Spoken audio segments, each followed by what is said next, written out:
where we're at right now as a team, we have the draft in Vancouver this summer. I'm not trading any of my draft picks in this year's draft. I'm going to keep all of our picks. If we can do hockey trades, like player for player to improve our team and make our team better, I'm going to look at those things.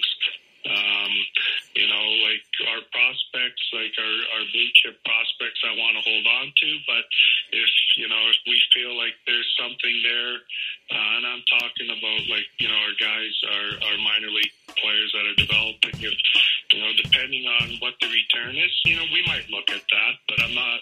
It would have to make sense for us.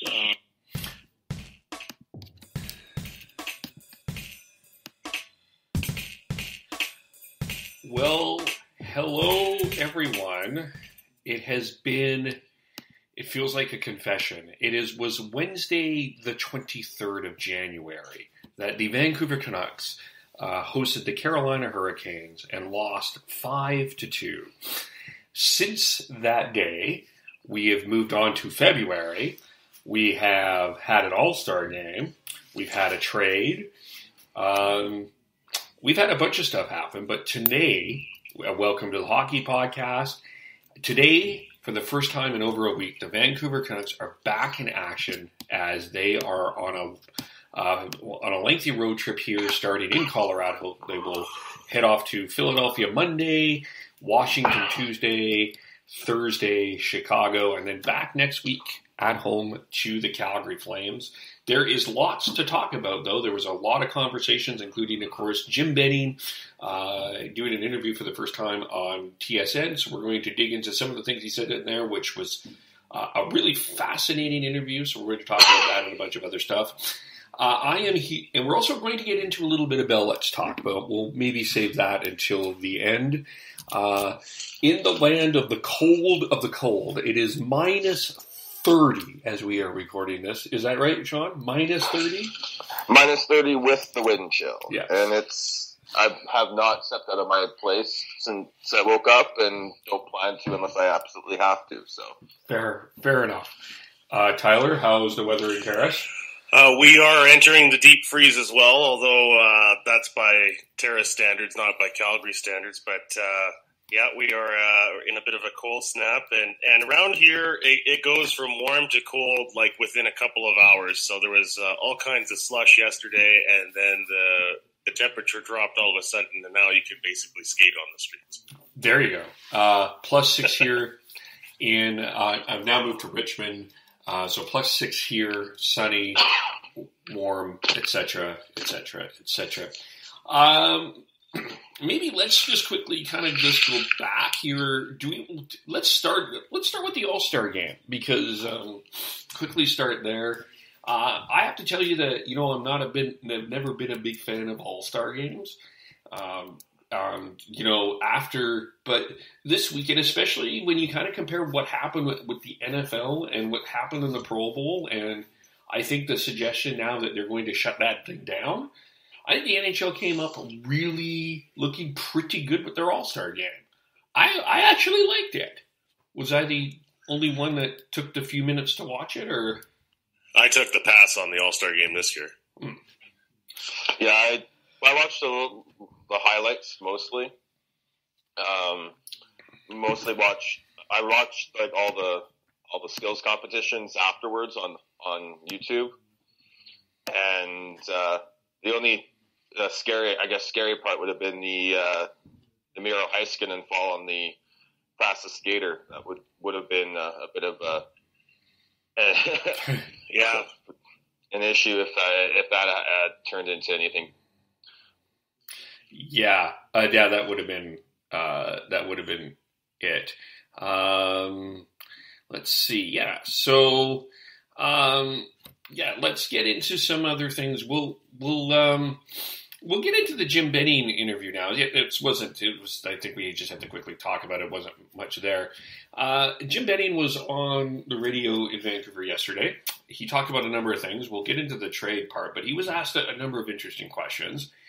And one of them is becoming a little bit of an interesting issue, depending on your perspective. Elias Pettersson versus the media. And I'm not saying it's versus the media, but he is either he's very clear. If it's almost Belichickian in some ways of how if he doesn't like the question, he will tell the reporter he doesn't like the question, or he'll have a pretty smart, direct answer. Benning was asked about his personality, and he basically didn't see this as a huge issue. Is this just? He described him as a very focused individual, focused athlete. Do you see this as him, or are you seeing this in a Canadian market as a potential problem? I don't think it's a problem. Elias Pettersson is a very it was serious and focused player. And some of the questions he's either given the death stare to, and I believe the first one was after the Matheson hit, and they asked him, "Does this make you want to go back to Sweden?" Like some of these questions are just ridiculous, and I like the fact that he shows some personality and calls the media out on their stupid questions, and isn't willing to just be a cliche. We gave 110% hockey player. We want more personality from the players. We want to see what they truly are as people. So don't bash them when they do. To me, this is one of those issues that's only an issue for the media. I don't think the fans are that concerned with whether he's prickly or not in the media. I mean, the questions can be pretty dumb sometimes. A lot of players, they just take the high road and go along with the whole thing. But heaven forbid somebody, like you say, Sean, shows a little personality, right? I mean, I don't know. The other thing is, too, is he's still learning English on the fly here. So the whole process to begin with is awkward for him. So I don't know. I think things are fine the way it is. I mean, if he's prickly at a time where the team's in a losing streak, that to me, that's more of an issue because it may be a sign to people that they're losing confidence in themselves. If you see, I'll go back a few years to 2014 when the Sharks were blowing it against LA after getting out to a 3-0 series lead, and Dan Boyle, I think, came out after Game 5 and was really prickly in the media. And to me, that was a sign that, there's a veteran guy who's won a cup and he's cranky like this. It's got to be a bad sign about how they're feeling about things.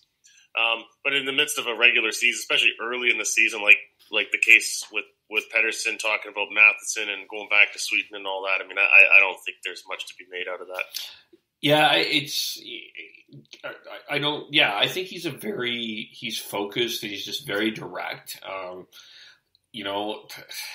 It's tough in it's one of those things in a Canadian market and in a bigger market like Vancouver, where a really large fan base, that sometimes people will overanalyze how he's addressing things. But I don't know. I find him one of the more entertaining interviews in the National Hockey League right now, because he will just tell you what he's going to say.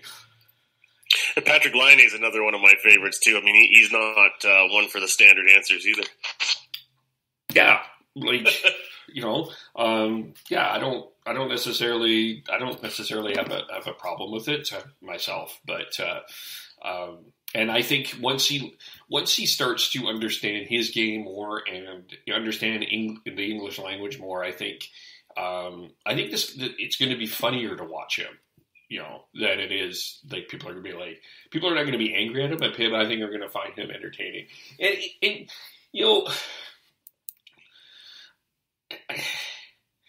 how do I say this diplomatically?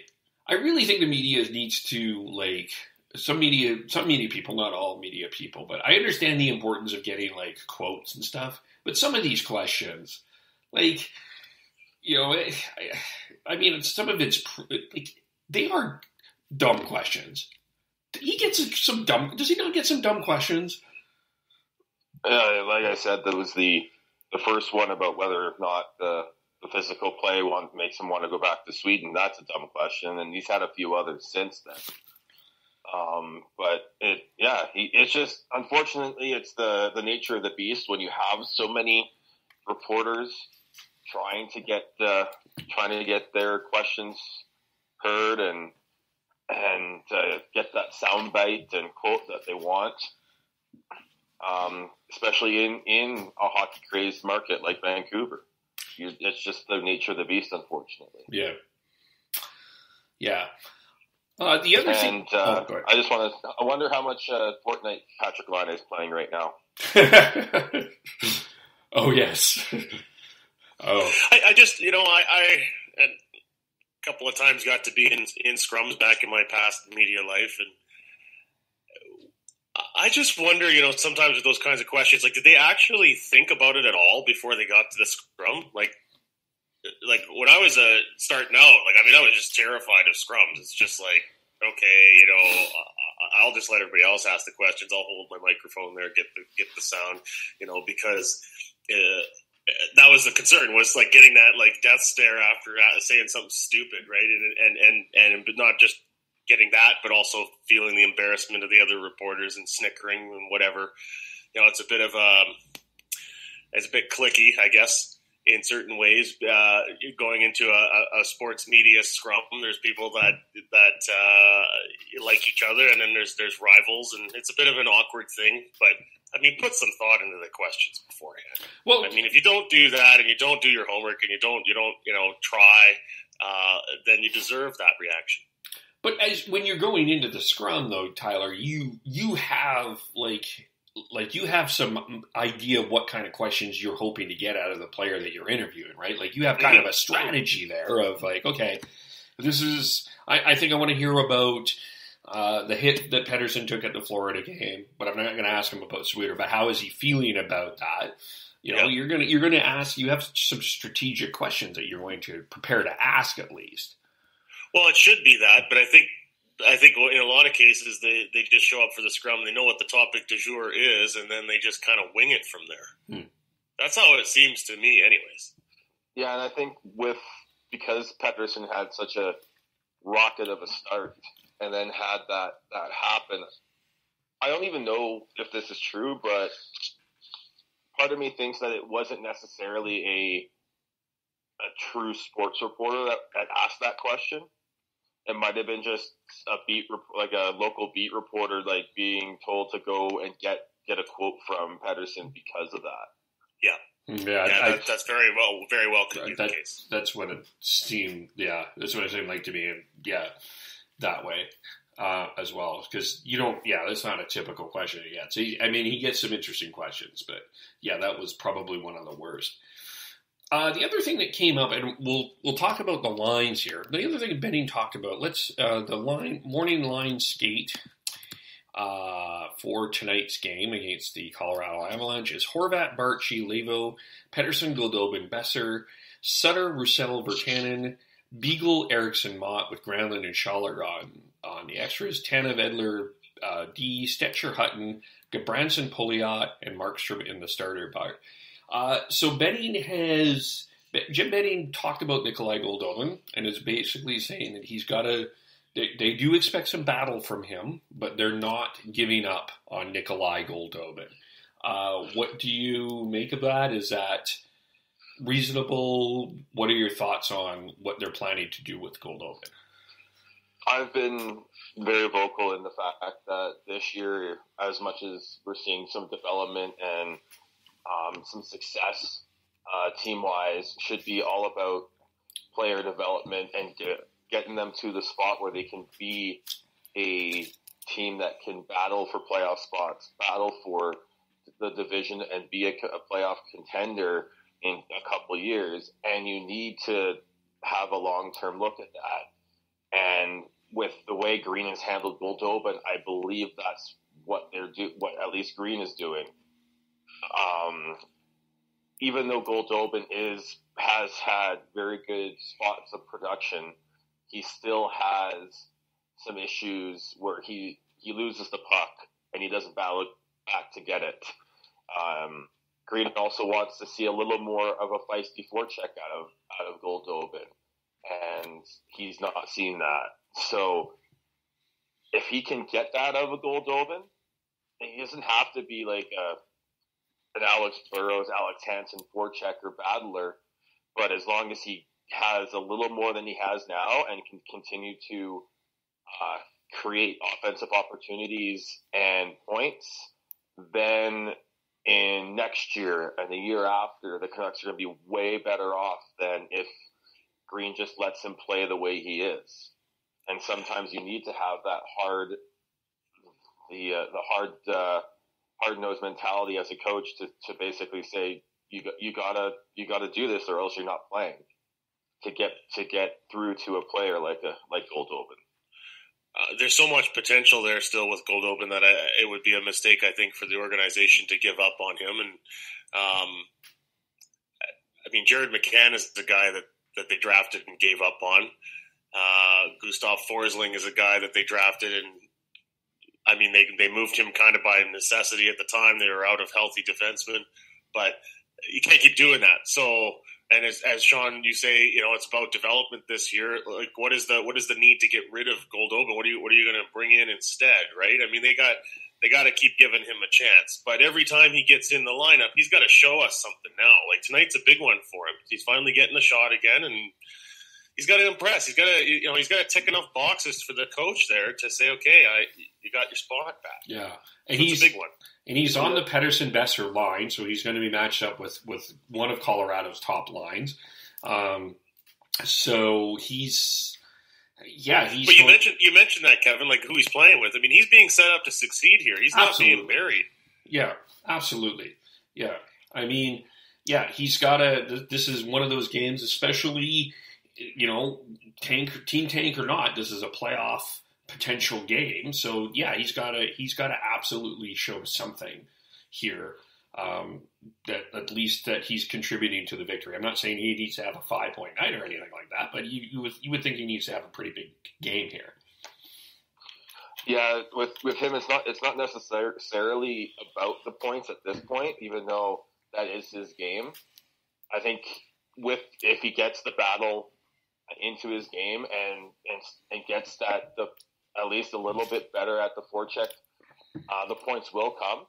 He's actually been a little unlucky shooting percentage wise, so that if he can get a little lucky and have that regress to what an average shooting percentage is for a player like him, the points and the goals are going to come.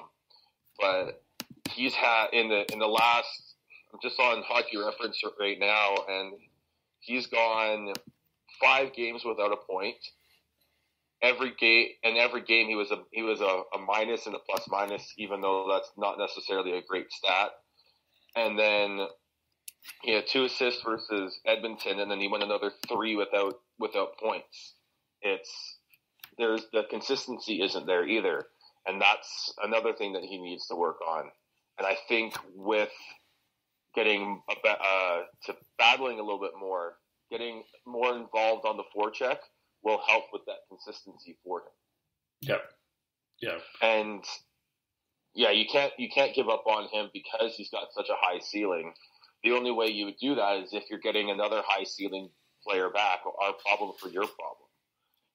The only guy that really comes to mind that makes sense would be a Josh Hosang out of New York, off the island, and I'm not sure I would even do that because Goldobin's proven he can produce at the NHL level, while Hosang hasn't really been even able to get out of the AHL. Yeah, and there was an interesting idea that someone came up with, and that was brought up in the Oiler when we talked to the Oiler podcast about what was it? If you're a half a point a game player in any NHL, or what was it? A half a point game player in the NHL, you're basically like a 0.3 point player in the NHL. Yeah, it's a half point. If you're a half a point player in the AHL, then you're likely going to be a less than that at the NHL. Like, there are exceptions to the rule, but that's what it is. That's what it looks like. But that's and if we're looking at the young players that are developing this year, that's what's making Adam Gaudette look so promising. Is he hasn't played much down in the AHL, but when he has been down there, he's been a point per game player. Yep. And in terms of developing these young players, when are we moving on from Sutter and giving Adam Gaudette a shot at playing a top 9 role on the Canucks? Good question. Yeah, that is a good one. I don't think that's coming this season, but at some point it will. No, Brandon Sutter has a full no-trade clause up until July 1st, and then it becomes a modified no-trade clause where he lists 15 teams he's not willing to go to. So I think that's a summer move. It's a summer move, yeah. Unless they find unless Brandon Sutter is willing to waive to go to, say a Washington, who has been rumored to be looking for a veteran forward to play up and down their lineup. Yeah. The other guy that has been taking a little bit of heat, I wanted to touch on this a little bit. I think my gun on this about moving this guy will be 4 seconds. That's my prediction. But the last 5 games, 4 penalty minutes for Jake Virtanen, 1 even strength assist, 6 shots. He's getting ice time. He's had 3 multi-hit games. There's some suggestions that it kind of was a little bit here. Maybe time to moving on if you're going to go after a bigger fish, that you put Jake Virtanen on the table of Blue Trip. So who's going to be first to say that that's the dumbest idea ever? Yeah, it's the dumbest. There. I wouldn't give up on Virtanen as well, because again, he's got a higher ceiling than a lot of players out there that you could get for him. He's got the speed, the size, and the willingness to play a physical game that you need in the NHL right now. And with the way I see a little bit of a pullback to a bit of more of an old school approach to finding more Tom Wilsons with the success that Tom Wilson has had. So, and Virtanen is never going to be that, but he could be. He plays a little bit like that and has the willingness to play a physical game. So, it's not worth it at this point unless he's part of a steal of a deal to get a top line player. Yeah, and I just don't see that being realistic at all. So, yeah, no, Kevin, I agree with everything Sean said there. I mean, this suggestion is just reaching for material, I think. I think he's not super untouchable, but it would be a big mistake to move a guy like this, because he is one of those guys that can, and he's going to be a little bit inconsistent, but he's certainly not going to be a guy that you need to move. But the guy that everyone is talking about, what's next, is Alex Edler. And from the sounds of what Benning is saying is that the intention here is to re-sign Alex Edler for next year and not move him. Are we okay with this? Are we... Maybe let me ask this. Can we as Canuck followers, Canucks fans, just accept the fact that Alex Edler does not want to leave Vancouver? That he has found a place that he loves to play, a la DeHenrick and Daniel, and he doesn't want to go anywhere else. He is happy where he's at, and he's not ruining this team. He's their best defenseman, and can we accept that and move on, or is this just going to be a continued dialogue for a long time? It's going to be a continued dialogue for a long time. I personally like him staying.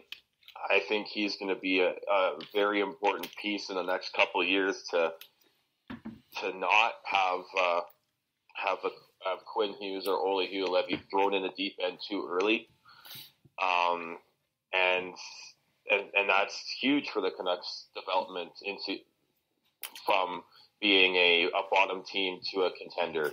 You don't want to destroy the confidence of your young defenseman right off the bat. right when they come in. You gotta ease them into it, because they're not going to be used to the speed and the size and the physicality of the NHL comparatively to what they've played before. Quinn Hughes is not going to be a 25-minute defenseman for the first year or two of his career. He's going to be if you use properly, he's going to be more of a power play specialist as he learns how to play defense at the NHL level. Olli Juolevi is very much a question mark right now with his injuries, and we don't know when he'll be ready. Ben Hutton has played really well this year, but he's still really only an average at best second pair defenseman. So keeping Edler to be a mentor to these players, as well as helping with Pettersson's transition to North America, are all positives. Yes, it'd be nice to get a trade for him. Looking at the return for Jake Muzzin is something similar that they could probably get. Probably not as much, because Muzzin is signed through till next year. But the positives of keeping him are still there and are still very valuable. Yeah, and I think with Edler, he wants to be part of this transition, this helping this new core develop. I don't get the sense that he's going to stick to his guns on a certain dollar amount and cash in, so to speak, or else want to go somewhere where the chances of winning are better. I don't see any of that in the equation. I think he's genuine when he says he wants to stay and he wants to help the new guys, as Sean mentioned, the incoming younger defenseman and Pettersson and potentially any other Swedish players that come along. So I think it makes sense for all involved, and I think the fans want Edler back. I don't see a scenario where he isn't back. Yeah. One of the other things that Benny talked a little bit about was the use of Quinn Hughes, and he was asked about the Seattle expansion. And it's going to be really interesting how they use Quinn Hughes going forward, because he also has the ability also to go back to school. So it's not necessarily that this guy is at the end of the season in University of Michigan is going to jump onto the Canucks bandwagon. Or on the Canucks team, he may stay. And also, not that they're going to limit his games, but, the Seattle expansion and how you use Quinn Hughes is going to be a pretty huge thinking point as you go forward. So, again, keeping a guy like Edler around, and even if his play steps back a touch, you're still getting a guy that's a mentor, and I still think can give you pretty valuable minutes for the next two seasons. And the Canucks aren't necessarily in a position where they don't have anyone signed long term on the blue line, so they're not going to have a lot of issues protecting players, for at least defensemen, for that expansion draft. So I don't think that's a major concern or issue that people need to worry about. And I would put the odds at 80-20 that Hughes comes out this spring. I don't see him going back for next year. He's too good, too skilled. He's gonna be a star in this league. So yeah, and if the owner has any kind of influence on this decision, I think it's pretty safe to say he wants to see him in a Canuck uniform ASAP. Yeah. Yeah, and if he wants to finish his school, they'll find a way to work around that for him. So I don't see that. But, those are things that, how they're going to deploy Quinn Hughes going forward is going to be interesting. He's not going to jump in and take over the world necessarily. But I think that's smart. Even if he is ready, I think bringing him along slowly, I think, is obviously the right smart thing to do too. So, build the team up. The other thing that was interesting before we get into the two trades, now this also was said, interestingly enough, by Bob Nicholson after the firing of Peter Chiarelli, is they're not trading any draft picks. And Jim Benning said, this draft is in Vancouver. We're not trading any draft picks. But he also said during that interview that there was a pretty deep draft, and no matter where they are in the 7 to 15 range, they feel like they can get a player that can help them going forward. Is this...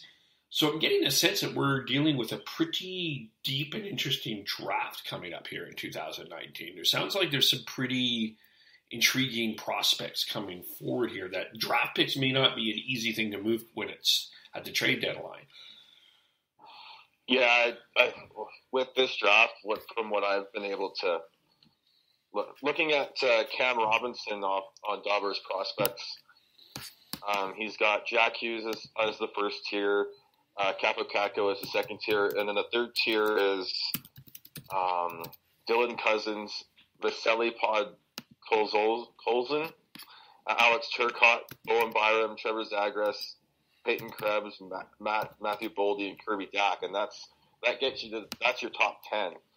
And then he's got another 1, 2, 3, 4, 5, 6, 7, 8 in the fourth tier that gets you to 18.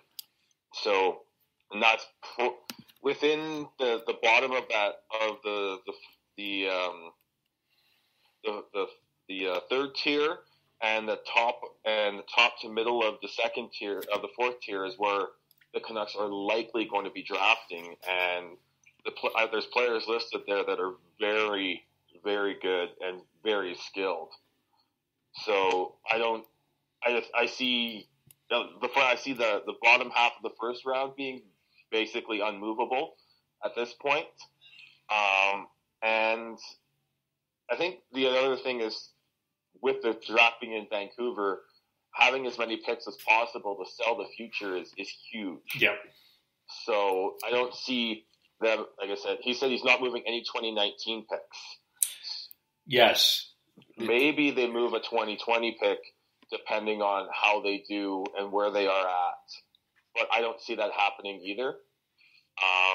At least not at the deadline. Maybe at the draft for a big name player to make a splash. Yeah, and I could see them flipping picks within the 2019 draft and doing something like that, moving up or down in a particular round, but not subtracting the number of total picks from the draft. That's clearly off the table from what Jim Benning has said.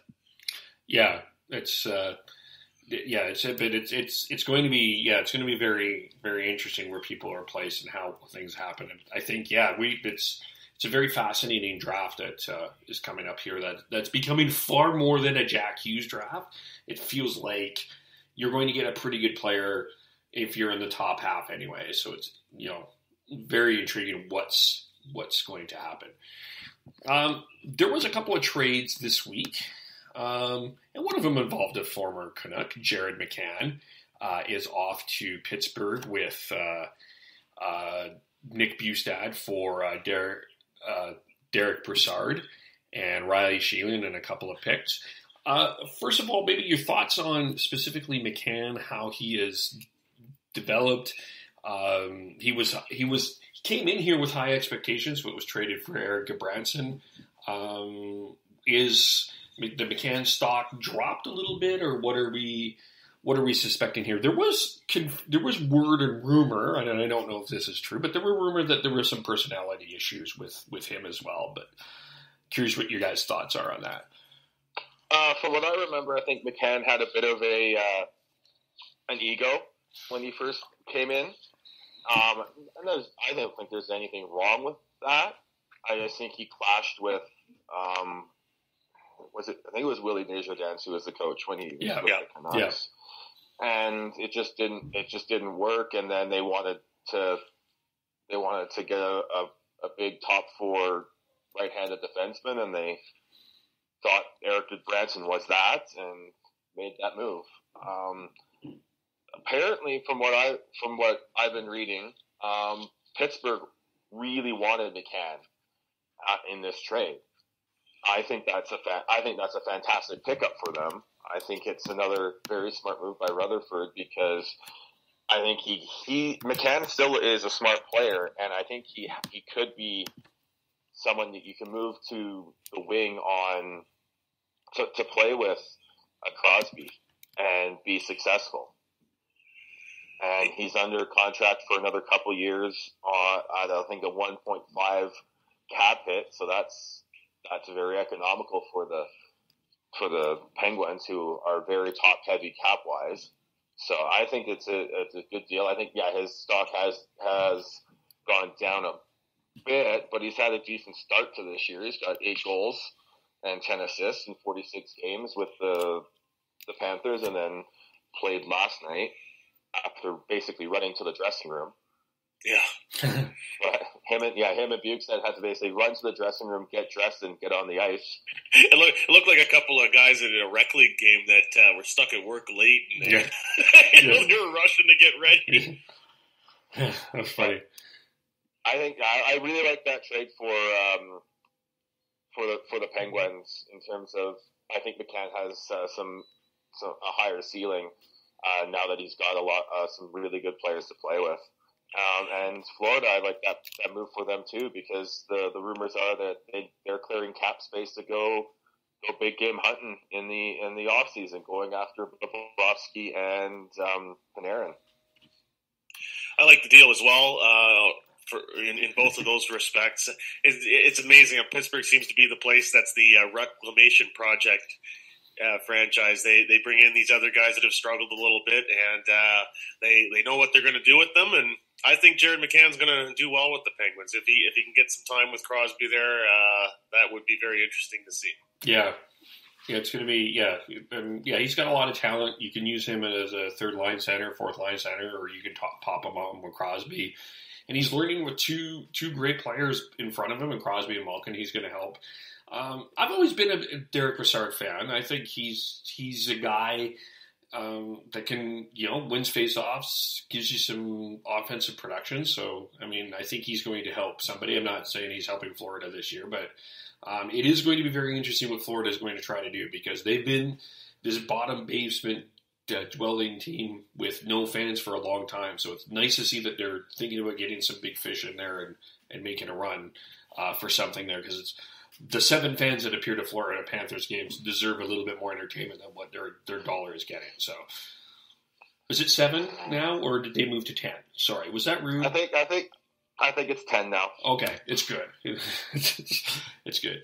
The other one was the Jake Muzzin trade, which some are calling a blockbuster. This is not a blockbuster trade. It's a big trade, but love of God, this is not a blockbuster trade. Every trade in Toronto is a blockbuster, Kevin. Come on. I'm sorry. I'm sorry. I failed again. But not a bad move. All things said for the Leafs picking up this guy. Does it put them closer, or are they still in need of a couple of moves for Tampa Bay? Or what does it do for them? Actually, maybe a better question is, what does it do for them versus Boston? I think this is a good trade for them. Muzzin is a very good top 4 defenseman. The only issue is that he has another left shot, so they're going to have a couple lefties playing the right side. Going into the playoffs, unless they make another move, and they're pretty much capped out. And if they're going to make another move, it's going to have to be dollars in, dollars out. So unless they're planning to move like Jake Gardner for a right shot defenseman, I don't see them making any other moves. But I really like the idea of a Morgan Riley, Jake Muzzin pairing, and I think that gets them closer, and within the battle with both Boston and Tampa, it just comes down to between those 3 who has the better series and better goaltending during that series at this point, I think. One of my concerns for Toronto is yes, they are in go for it mode, and yes, the first round pick that they traded is not likely to be very high in the draft. We talked a little bit earlier about how Jim Benning feels this is a deeper draft. It's a bit risky what they're doing here, but everybody knows that they needed to do something about their defense. So they've certainly got a deeper defensive core now with Jake Muzzin. He's a Stanley Cup winner. There's lots of good reasons for wanting to bring him in, but yeah, the left shot, right shot thing is a bit of an issue, and that was evident last night against Detroit. Morgan Riley's struggling a little bit with the adjustment there. So as long as they can get that figured out, this will turn out to be a really good deal. But it's they had to give up a little bit to make this deal happen here, and a first round pick is always a bit iffy when you're doing that. And Carl Grundstrom as well, and I believe the rights to an unsigned defenseman, Sean Dursey. I don't know much about, but they gave up a few pieces there as the Leafs are going for it here. What do you think? The other thing with the Leafs is that they need to go for it this year because both Matthews and Marner are coming up for new contracts in the summer, and they're both going to get a lot of money. So their cap situation changes drastically come next year, and that's what makes this trade even better for them because Jake Muzzin is signed at $4.5 million through till the end of next season. So that even if they can't hold on to Jake Gardner, they still have Jake Muzzin and Morgan Riley as two top four left shot defensemen to build around going into next season.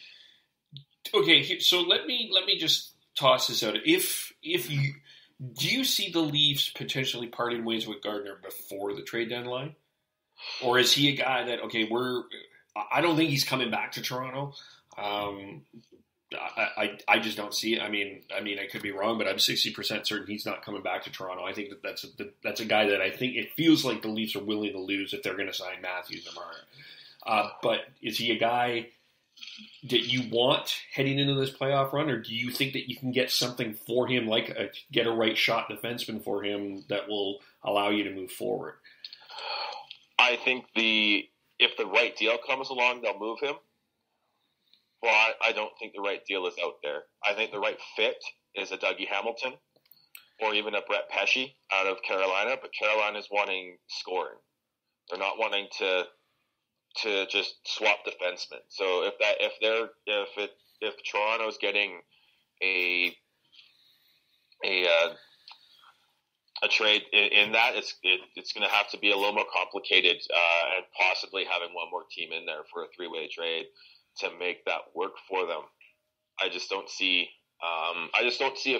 anyone willing to move a right shot defenseman for what Toronto's probably willing to give up. If they can't make this work with the left shots and the right shots, they're going to be forced to make a change, I think. And then that makes getting a deal done even more difficult.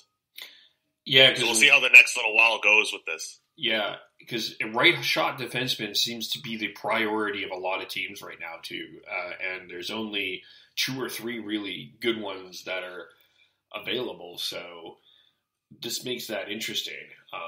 And I mean, if you're Gardner and you don't get out of the first round, you know that fan base is going to be all over Jake Gardner. They already were. So I mean, if you can find a way out, that's great. But yeah, there's it almost feels at this point, even though Tampa Bay is like 3,000 miles ahead of them in the standings, the pressure is all on the Leafs to win, which it's going to be so tough because it's like this Eastern Conference is not going to be easy. There's no slam dunk here other than, and I wouldn't even put Tampa Bay in a slam dunk. Like, I don't think that there's a slam dunk favorite in the I mean, I guess you look at it points wise, you can say it's Tampa Bay, but I can see Tampa Bay stumbling. They haven't, there's no guarantees here. Yeah, when you get into the playoffs, it's a short series, and the rule of thumb is mostly whoever gets the best goaltending in the series wins. Yeah. So if Freddie Anderson stands on his head, and they can beat anyone. If Vasilevsky falls down and doesn't play it up to his potential and how his level, Tampa will struggle. Yeah, and you still got Pittsburgh and Washington, and yeah, it's really fascinating to see what's going on. Yeah, it's going to be a bit of a war to get out of the East this year. Yeah, I think it's a war getting out of each side. Mm-hmm. And like we also have some surprises in the New York Islanders. The Tavares-less New York Islanders have more points than Toronto this year right now. That's That's yeah. Yeah, when Barry Trotz Barry Trotz should be coach of the year. Like, I think, what happened what is happening in the island is just something. he's Trotz and Peters are the two front runners for the Jack Adams right now. Yeah, I would agree. Well, if the Canucks were to make the playoffs, I suppose Travis Green's got to be in that conversation then too, hey? Oh yeah, for sure. But they have to make the playoffs first for that to be. And the issue with that is, I think they make that vote just before the end of the season, so that might not be even decided when that vote gets cast. So it's tough, but I think it's those two. It's going to be one of those two, no matter whatever overachieving team makes the playoffs as well. What about Claude Julien in Montreal? If they make the playoffs, it's a good one as well. Yeah. And we could see a Montreal-Toronto series. Oh please! Oh please! I've got a bonanza that would be. Oh, the media. Like, they wouldn't even cover anything else. Yeah, the media gong show that would be so ridiculous. Yeah. It would be a gong show. Oh yeah, there'd be all kinds of sniping at each other, and it'd be something. Because I think right now it could be that, or it could be Boston Toronto yet again. And I feel like Boston has their number. That's the one thing. Like, I don't know. I just, yeah. Right now, the looking at it, it's Tampa, Columbus, Islanders, Montreal, Toronto, Boston, and Pittsburgh, Washington. Wow. Yeesh. Yeah, and then that is they better split the Toronto, Boston, and Pittsburgh, Washington games to different nights, because those are two absolute blockbuster series that you want to be able to watch every second of. Yeah.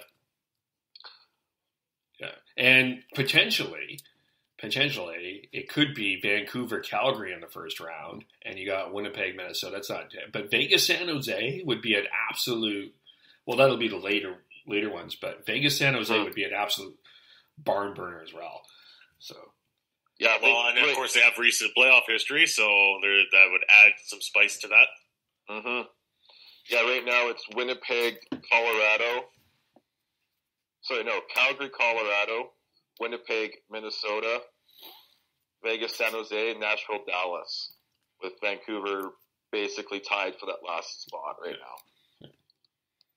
Yeah, it's quite interesting. So yeah, the juicy first round matchups, as we look way too far in the future, are there. Yeah.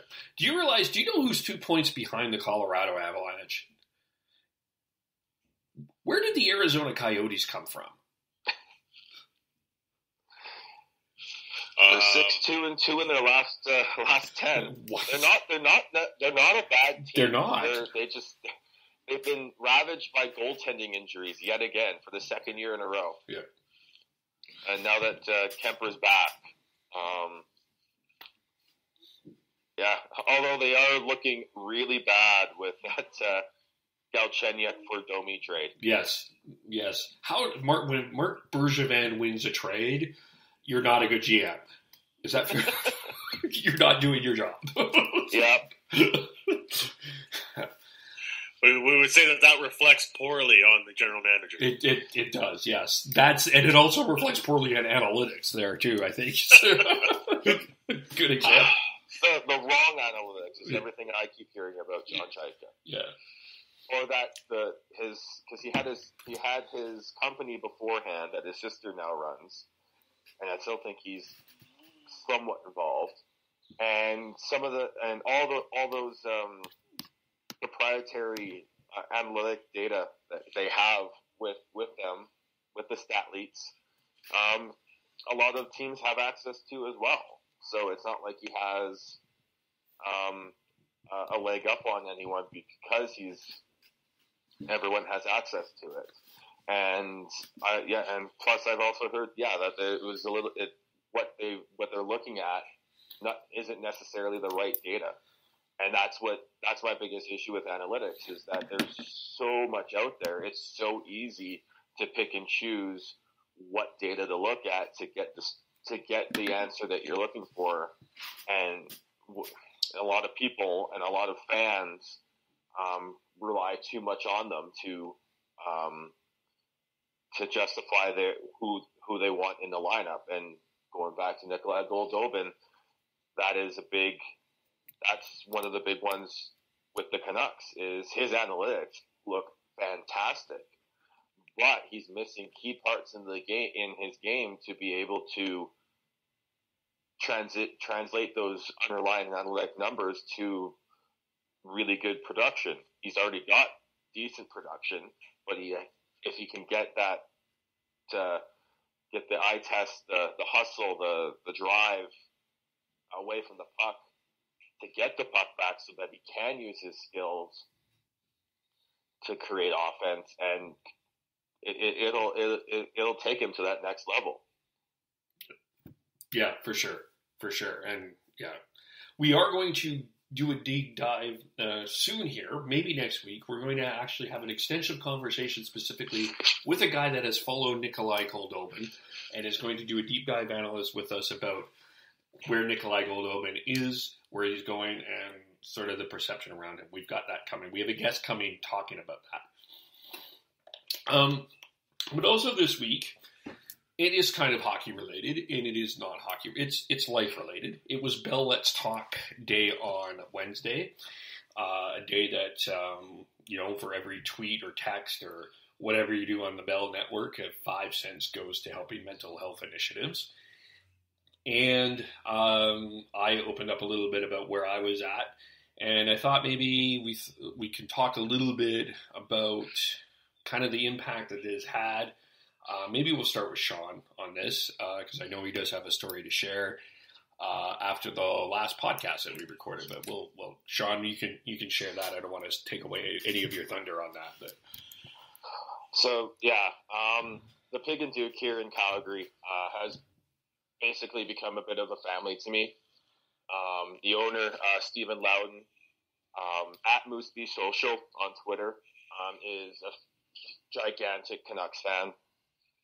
He's welcomed me into his life and his family, and I just love and how he treats everyone involved with the pub, and it's one of the most charitable pubs in Calgary, with Give a Mile being a big part of that. And unfortunately, one of his employees, one of his servers, took her own life on the Thursday after we recorded at the Pig and Duke with the Oilers YYC guys, and it was gut-wrenching. This past Thursday, I was at her celebration of life at the Pig and Duke, and it like I said, it's gut-wrenching to know that we couldn't help her. And so with Bell Let's Talk, it's all about listening and communicating. And if you're struggling with anything, it's be open about it. Be willing to put yourself out there. There are people who are willing to listen and help you and be there for you. So with all that, Laura, at the Pig and Duke, and with her family and friends, my thoughts are with them. I'm really gutted from this whole thing. I know Steven and his family are all really gutted, and let's all support each other with what we are going through in life. Doesn't matter if it's a diagnosed mental health issue or not. Let's all support each other. Very well said there, Sean. My condolences, obviously, to the family of her as well. I don't have a story like that, but it is a concern. The whole idea of people not wanting to speak up. People don't want to admit to mental weaknesses. They don't want to admit when they're struggling. People want to put on this strong facade. In my life, I've had a couple of friends that they started acting a little bit quiet, a little bit strange. Have had some bad luck or whatever, and I try to ask them, what's going on? Like, you okay? Like, you're not right. Like, you're acting weird, whatever. I try to get them to open up, and that's hard. That people don't want to admit it when they're having a tough time. But it's just every once in a while you hear these stories like this where somebody's taken their own life, and it seemed to come by total surprise for everybody, and you're just left wondering what you could have done to prevent that. So the Bell Let's Talk initiative, I think, has been great to try and encourage the discussion, and the term is end the stigma. I mean, that's the thing. We've got to, as a society, get past the idea that it's weak to admit that you're having some mental struggles. Yeah, I don't have too much more to add. To me, again, I know that there's a lot of critics about Bell Let's Talk, but to me, what I'm seeing is going far beyond the actual criticism of it, and just people sharing where they're at the time. Is it a corporate initiative? Sure, it's a corporate initiative, but it's someone that it's people that human beings have taken forward and have taken and used for their own good, and it's sad that we people live in such silence and fear. My condolences also to the Pig and Duke family and to the family involved. That's devastating. We did do a podcast on Bell Let's Talk Day with Change and Thrive, so you can have a listen on that as well. We talked about resources for kids up to the workplace. Sort of the conversation around that. And I guess the only other thing that I'll add is right now in terms of social media, and we're all in social media conversations. The conversation at times gets really nasty with people that you don't really know, and we forget that that's part of mental health. If you're bashing someone that you don't know and you're writing these comments that are hurting somebody, whether you like this person, whether you agree with their politics or agree with their writing philosophy, if you're a hockey fan or not, it's a toll mentally. And just maybe encourage people to kind of just take a little bit more time to find a nicer way to say your critique, or maybe just leave the critique alone.